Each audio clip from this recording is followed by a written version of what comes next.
Good evening, Mr. Wham. Good evening. Thank you very much for being here, and I Yes. appreciate that you've waited for some time. But we are very grateful. You sent us a written submission, which we have looked at. Just want to ask you a few questions from there. The first is, in your overview, you make the point that you believe that this false information online, fake news, is not a major issue in Singapore. Now, we have heard evidence to the contrary from a selection of representatives from around the world, representing a cross-section of academics, professors, people who are researchers in this field, people who are from NGOs, as well as also from the tech companies who have come and given evidence in the past 2 weeks. And by and large, the acknowledgement is that there is a significant problem. There is an issue of false information traveling faster than truths. There's a tendency, heuristically, to accept the false information more so than truths. And even after that, when true information is published, there is less receptiveness to acknowledging the true information thereafter. So in the context of what we have seen, and the fact that also this platform using the false information, purveying falsehoods, which typically tend to be directed at social fault lines, like race, religious, and other social cohesion fault lines. Would you like to reconsider your position? No. Perhaps you could give me examples of how it is a significant problem in Singapore, because you mentioned foreign academics, people testifying from abroad, and problems from overseas.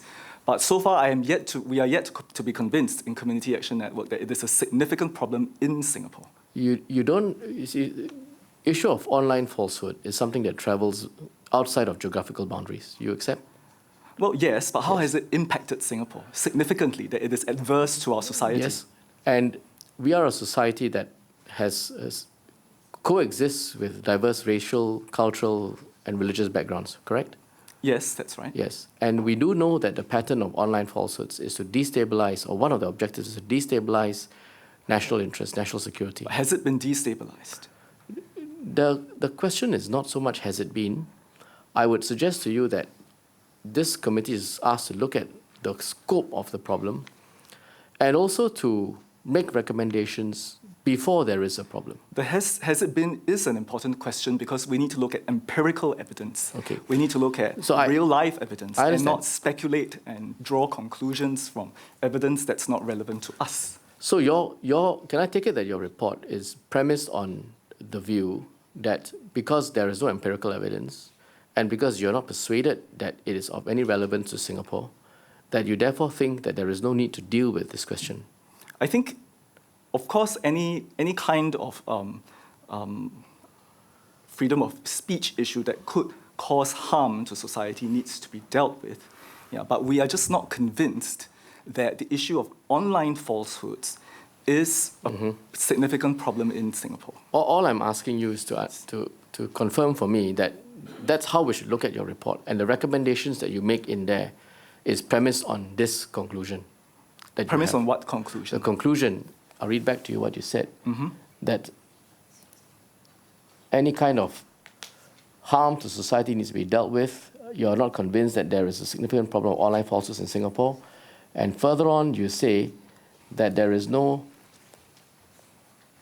that you need to look at the empirical evidence and real-life evidence and not speculate and draw conclusions from evidence that is not relevant to us, suggesting that there is no empirical evidence and, in your view, not relevant to us. And finally, you say that there is no question of evidence of how it has impacted Singapore. Right, based on the evidence. Based on these parameters, this is how we should look at the conclusions you have advocated in your report. Yeah, based on the evidence that's been presented so far, it doesn't seem convincing.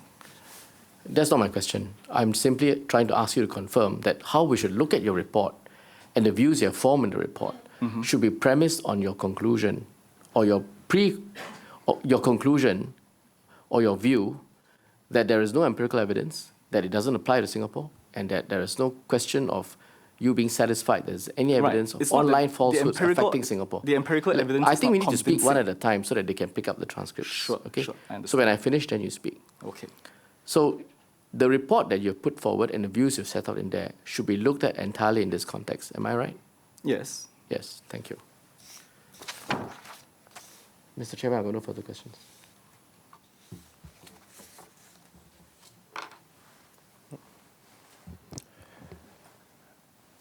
Mr. Wham, I think if there are no further questions, I would like to thank you.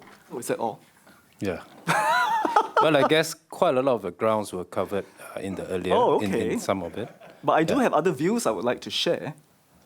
If there are no other questions. I think whatever is in your report is noted, in your written submission is noted.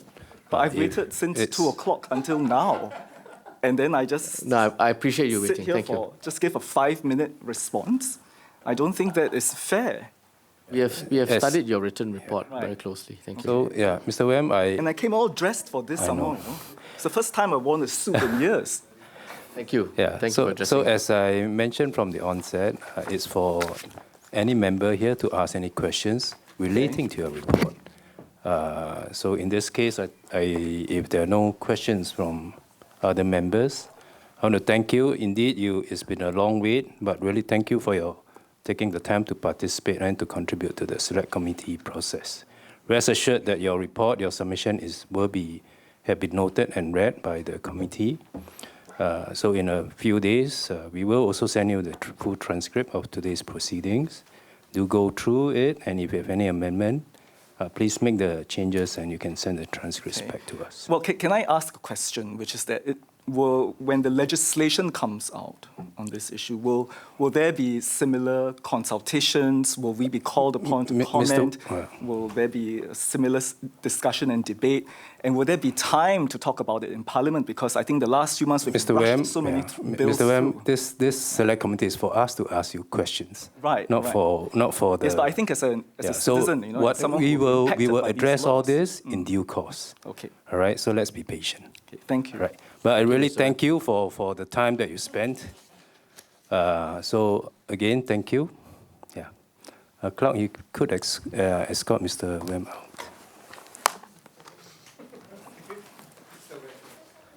So we are finished with the evidence taking for witnesses. Those are scheduled for today. But before we adjourn for the day, I would like to place on record the fact that this committee had also unanimously decided to invite Reporters Without Borders, also known as Reporters Sans Frontiers, or RSF, to give oral evidence at our public hearings. RSF initially expressed interest in giving oral evidence and, in fact, proposed to attend this week's hearings.